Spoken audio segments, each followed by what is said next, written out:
Morning YouTube, Tunburn Fishing here. Posted up a video just yesterday about the other trailer, the KRX series trailer, and I'm just down today filling up just Valvoline Marine, just shit we bought super cheap gear oil. Outboard, the reason you use outboard's gear oil because it's got saltwater additive in it. You see, just put that in there. And then just give it a squeeze.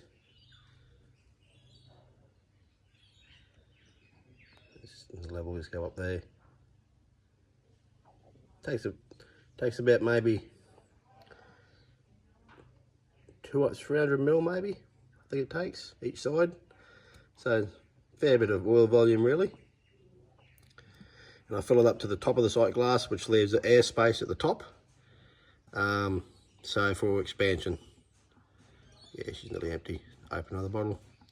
Yeah, it's about maybe, well, that's a 500 ml bottle, so I did the other side plus half, so maybe 350 ml each side or something. Yeah, so I get another bottle, fill it up to the top there, so that leaves that gap from there to there for expansion when oil gets hot. Doesn't try and blow the seals out. If you fill it right up to here, keep it full. As it heats up, it'll just push through the seals, so we don't want that. So we'll just make it to about here. And then that'll give that room there for heat expansion. And then we can see it's all just running Toyota seals, and the seals hold the oil in, piece of piss. They don't leak. Everyone thinks, oh, it's an oil seal. I think, nah, same shit. Grease turns into oil when it's hot, doesn't it? My point exactly. Fill them full of oil, and yeah, so all the hubs are back on. The Land Cruiser calipers back on. Running the brake lines all run. We've got to bleed those today. 100 series, so they run 105 series spindles, 105 series front hubs, 100 series 105 front what would you call it, spline cap machined out for the sight glass, and rear 105 series rear disc just goes over the hub, bolts up, and 79 series, 100 series, whatever, 79, 78, all the same shit, 79, 78 rear calipers. So all easy to get, all the parts are easy to get. Yeah, so I just wanted to do a quick video on, I'll go get the thing, fill that up, about, while we're under here, run Firestone 9-inch airbags, and with I run a shorter piston. I had a longer piston, so I run back a shorter piston to get the correct stroke for ride height, and just quad shock on the swing arm. So I built all this myself, engineered it all myself, just worked it out from failure and what works. So I overbuilt it 6-8 mil thick, 10 mil thick, some things are 12 mil thick, all the steel plates, hot wire, burn them in, beef them up, and yeah, so just lasted the test of time. And this here, you can see if it's contaminated. You pull up, as soon as you see if that's milky or anything that happens to be milky, or if you see oil around your wheel, you know you've got an issue. So oil can get out. If it does come out, which have happened when I first built it back ages ago, I took it for a run and there was a little bit of filament oil around, and I drove it for another, I don't know, 40-50 k's, and it cleared itself up. So it must have been just seating in. But if that continued to do that, then I'd know that if oil can get out, water can get in. So it's a simple telltale sign. And if the water's milky, which means, and there's no oil, which means water's got in and the oil's not coming out, and that goes milky, which means you've got contamination in there as well. Quick telltale sign for minimal bearing failure. And it's just walk past, you're always looking at it, and always see if it's the right level. And then, because how many people have just think, oh, I've only just done the bearings, on your trailer, your boat trailer, and I felt like I only just put a battery in this thing too, and it's 2 years ago. So you only feel like, oh, I've only just replaced that. Time flies that quick, people. Everyone knows how fast time goes. So at least this is an indicator without not knowing how long you had to know how long ago you did it, and should they be replaced. You can physically see that it it has to be replaced or it has to be addressed. And I'll do a trip to the territory and back, say 5,000 Ks, whatever, come back, undo that Allen key just out of the top there where I put that in there, rotate that round, drain the oil out, quick bottle of that, and it's an oil change that quick. Back in, done, oil change back in the hubs too, nice clean oil. So yeah, I just wanted to post up a video about, since I did the trailer video, a few comments about so-and-so can build this and so-and-so can build that. Well, I build my own shit, which is, I love the comments for everyone, but I build my own shit, and no one goes to this extreme ever to build a set of hubs on their trailer. So no one's ever gone this far. Oh, my mate's done the same thing, but but they're very rarely. And yeah, so it's a simple idea how to build the Toyota system. You just got to prepare to do it.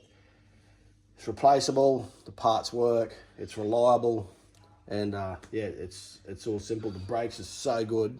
These great massive rotors, the braking power of this trailer is just, it's next level. And it's just mechanically override, but when this applies the weight, it just pulls that car up so quick. So yeah, the brakes are just so impressive because it's way over size for the weight capacity. And there's no chance in the world that if you leave that lever over and you go to back and these brakes lock on, low range in that ram will not move this trailer. It'll just spin the wheels and it just locks this trailer up. Their brakes, they got that much clamping pressure on that just from that mechanical override. It is just really impressive how good that braking system is. And I love good brakes. You rely on them. They're a safety thing. You shouldn't compromise on your trailer on brakes. No way. When you need it the most, you rely on it, you need it. So don't ever think, oh, the brakes aren't working, whatever. Yeah, sure, if they've failed and you've got to get to somewhere, that's fine. But make sure your brakes, people, on your trailer are priority, because the day you need them, coming into an accident or you need to hit something or stop or evade something or whatever happens, whatever's going on, and you got them and they're there and they save you, it's just save the whole trip, save an accident, save someone's life or whatever. Have good brakes. Make sure your pads are good. Make sure your brake lines are good. Make sure your master cylinder's good. Your fluid's good. And yeah, it's at least you know you've done everything in your ability to make braking the best possible thing you got. But like I said, huge ones on. I have to run 17-inch Toyota 200 series Land Cruiser rims on this for the size of the rotors, and I'm happy with that. That's exactly what I wanted, and I know they're all factory, and I know they're huge braking power. So.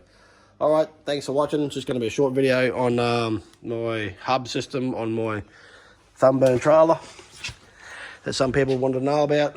She's got shit everywhere. She'll be back together. The boat will be back on today. And yeah, all the new shocks on there, new pneumatic tyres, just replaced them, pumped them all up. I got all the rubber rollers. My trailer, my boat, I believe, rides on rubber. Everyone says you can't use rubber on aluminium. Horse shit. He's got to put more of them. Those have been on there for years and years and years. They're not chewed out.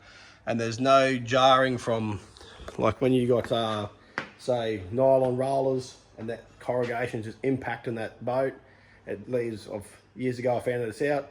Had a trailer, a Redco trailer, and all where the rollers were made in my keel on my boat wore through from that. So going to rubber, haven't had an issue since. They roll on and off beautifully, and yeah, you just got to have more of them to support it. And then you got no vibration. All this is rubber supported. It's air pneumatic, so any through the trailer, any of the shud and shock that goes through the trailer doesn't directly go into the energy into your hull of your boat. It's got some absorption there, and the vibration just is minimalised down as much as you can from air, and they're only pumped up to not very hard to push them in, so it's all just cushioned, and a little rubber on there as well. So anyway, a few more trailer tips if you're building a trailer, or things to consider about what I've learnt, and things have failed for me. This is not just made up bullshit. These have failed. I've learnt from my experiences on the side of the road to get something that has minimum impact on your trailer and minimum impact on your boat for years and years and years. So thanks for watching. Short video today. Thanks.